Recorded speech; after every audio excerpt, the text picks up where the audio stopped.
Have you ever been sitting at your desk, maybe scrolling through your company's news feed, and you see a massive decision just drop? Oh, yeah, a huge pivot, a restructuring. Exactly. And you immediately feel this ripple of confusion, maybe even mistrust spreading across the team. You feel like things are happening to you, not with you. That feeling. Yeah. Decisions made behind closed doors they are absolutely toxic to morale and momentum. And it's not just morale. They create instant operational misalignment. The whole organization then spends, the next month just guessing the rationale. Filling the vacuum with rumors. Exactly. And everything slows down because nobody really trusts the direction. Our deep dive today is all about transforming that exact scenario. They're looking at transparency in decision making. But not as some, philosophical ideal. We're talking about it as a hard-won strategic advantage. In today's environment where every stakeholder wants accountability, clarity isn't just nice to have. It's essential leadership infrastructure. It's not optional anymore. Okay, let's unpack this right away. Right. Because the word transparency gets thrown around so much. Mm-hmm. And I think most people hear it and assume it means, telling everyone everything all the time. Which is the fastest way to create total organizational chaos. Right. So how do we properly define strategic transparency? Well, strategic transparency it's focused, it's intentional, and it's principled. It's Yeah. about providing clarity where it genuinely matters, showing your reasoning, sharing the alternatives you looked at, and documenting the core principles that guided your choice. So it's the why behind the what. That's it. It's Yeah. the secret weapon that separates leaders who inspire true loyalty from those who just command compliance. People don't need to be in every meeting. But they do need access to the logic. They need access to the logic. I appreciate that specificity. But what's really fascinating is where the source material grounds this whole idea. It's not just some modern corporate buzzword. No, not at all. The foundation here is truly ancient. It reaches back into these fundamental truths about relationship. Which is, The source material roots the whole concept in this one foundational truth. Revelation precedes relationship. revelation precedes relationship. Yeah. Openness, the ability to clearly communicate your intentions, your boundaries, the consequences, that sets the terms for how any group can actually interact. Whether it's a team of 5 or... Or the entirety of humanity. When a leader acts on undisclosed motives or hidden data, they're basically violating the terms of that relationship. And that's what erodes trust. That makes so much sense. And to make this super practical, let's look at an ancient case study that really serves as a blueprint here. Nehemiah. Nehemiah. Overseeing the reconstruction of Jerusalem's walls after, decades of decay and disgrace. He provides an absolute masterclass. He didn't just show up and start issuing orders. His transparency was deliberate, it was disciplined, and you can see it across 3 key areas. Okay, what's the first? First, he was transparent about his purpose and his resources right from the very beginning. Before he even left the palace. Way before. He shared his emotional burden, sure, but also the specifics of what he needed. Letters for safe passage, timber, formal permission. He laid it all out for King Artaxerxes. That's a key move. He isn't asking for a blank check. Not at all. He's showing his entire hand to the highest authority, Right. basically creating a public record of his mission and what it requires. That just disarms future critics, right? It totally preempts them. Then when he gets to Jerusalem, he models diligence. He doesn't just take secondhand reports from the city council. He goes and sees for himself. He undertakes a meticulous personal nighttime survey of the broken walls. At night, so it's under the radar. Exactly. He's doing his own technical work. And that direct engagement with the reality on the ground, that gave his leadership instant credibility when he was about to propose this radical plan. I mean, when people see their leader auditing the wreckage firsthand, it completely changes the dynamic. It goes from, here's what I command, to... Here's the reality we all face, and here's our plan to fix it together. And then he laid the situation out plainly, articulated the why ending their communal disgrace, and then he publicly assigned every single responsibility. That's in Nehemiah 3, right? The section-by-section assignments. That's the one. Everyone knew their specific job, their neighbor's job, and how it all fit into the collective effort. That is accountability through public disclosure. And with that level of public planning, it's impossible to hide or deflect. It creates shared ownership.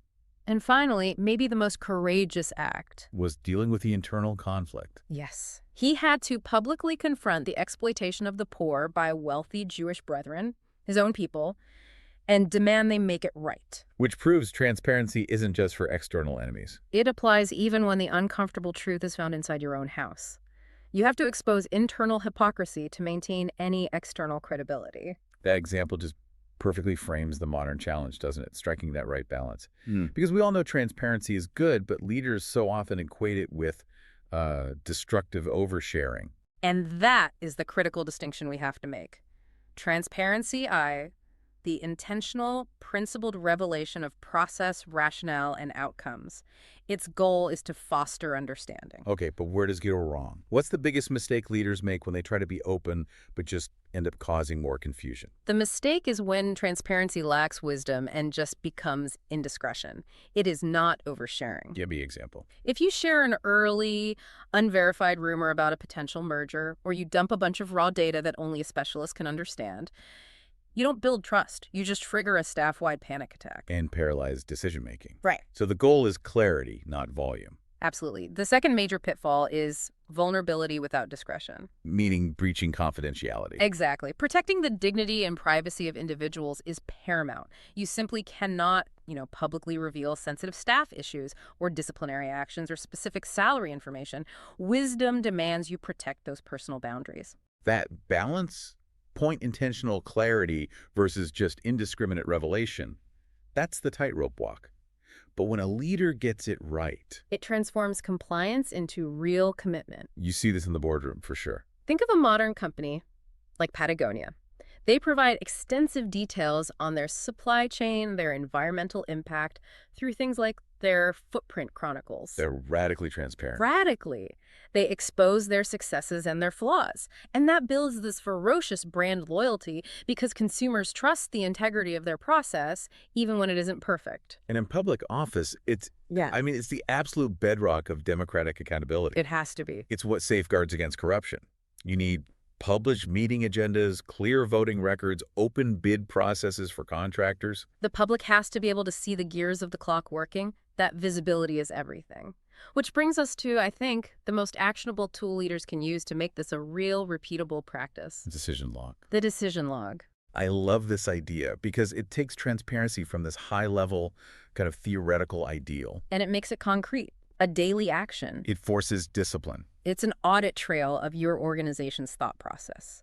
It forces disciplined thinking, it creates this repository of wisdom over time, and it acts as a mechanism for continuous learning. It makes sure decisions aren't just made, but they're made thoughtfully and documented. Right, and ready for scrutiny or future review. Okay, but hold on. This sounds, a bit bureaucratic. For a small, fast-moving team, how do you make sure this audit trail doesn't just kill your speed? That's where the wisdom comes in. You're not logging every single daily email. You're logging the strategic choices, the pivot points.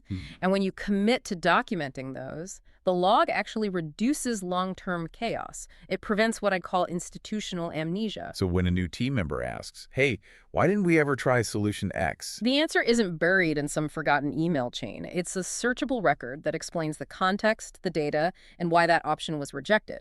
Ah, I see. So you're trading a minute of documentation now for weeks of confusion later. You've got it. So what are the crucial components? What has to be in this log for it to be effective? For any critical decision, there are 6 things. 1, the decision and the problem, the what and the why. Okay. 2, the rationale, key arguments, data, guiding principles.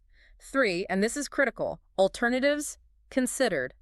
And just as important, the reasons for rejecting those alternatives. That shows your due diligence. It really does. 4, key assumptions. What underlying beliefs was the decision based on? 5, ethical considerations.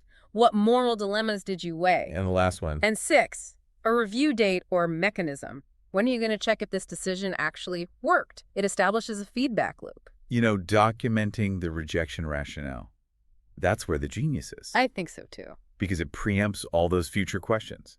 It stops people from spinning their wheels on old ideas because they can see, oh, they already considered X, and here's why it wasn't right at the time. It builds organizational intelligence. It creates clarity and avoids suspicion. So let's zoom out to the human element here. We have the tools, we have the boundaries, But at the end of the day, transparency is a cultural thing. It has to start at the top, It's a cultural artifact. That's a great way to put it. And it means leaders have to model it by admitting their own errors and actively inviting dissent. which tests the internal character of the leader. Deeply. Effective transparency doesn't just rely on systems like a decision log. It flows from a leader's internal posture. And that is guided by three essential virtues. The three qualities needed to really sustain this kind of openness. First is integrity. Simple consistency between your internal convictions and your external actions. No hidden agendas. Your public statements match your private intentions. It means admitting when you were wrong. Exactly. It's saying, I champion this, but the data now shows a flaw in my original assumption. That vulnerability, backed by integrity, builds profound trust. Okay, second. Second is wisdom. Wisdom is the discretionary lens. It's knowing how and when to share information. It's the boundary between hiding the truth and timing the revelation for the best impact and the least chaos. So a wise leader doesn't withhold, but they do package the information with context and a path forward. Perfectly said. And finally, the toughest one. Courage. Courage. Because being transparent means being willing to face scrutiny, to admit mistakes, and to uphold your principles even when there's immense pressure to conceal an uncomfortable truth. For short-term gain. For any kind of gain. It's the virtue that let Nehemiah confront his own people, and it's what modern leaders need to publish the results of a failed initiative right alongside the successful ones. You know, this whole deep dive has really shifted the frame for me. Transparency isn't some kind of political limitation or a compliance checkbox. It's a gateway. It is. It's a gateway to trust, to real influence, and to sustainable success, whether you're leading a corporation or just a small team. You're building your organization on shared understanding, not on secrecy. And if we bring it all the way back to that ancient truth that revelation precedes relationship, it leaves us with a pretty provocative question. Let's hear it. Given that real transparency requires both courage and wisdom, how might giving your team access to your decision log, not just the final outcome, but the rationale, the rejected alternatives, how might that transform their sense of spiritual ownership and alignment with the mission? Wow. Because open accounting, especially in moments of shared sacrifice, it changes everything about how people see their own contribution.